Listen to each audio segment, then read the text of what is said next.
že sa hlásilo okolo 10 000 ľudí.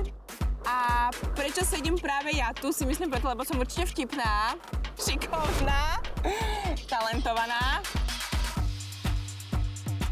Ja som Vivien a som Pilates inštruktorka. Pilates je ideálna príprava na Survivor. Ukážem ti, ako zátkom rozdrtiť kokosy, takže príde ku mne na lekciu. Ja sa priznám, že ja som hrozne súťaživá. Nenávidím prehry, takže idem cez mŕtvoly.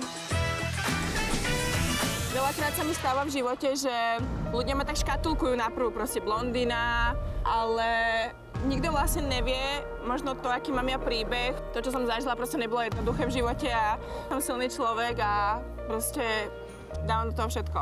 Moje dobré, čisté Vivien zostalo v Prahe a tu troška prišla tá zlá bad girl Vivien.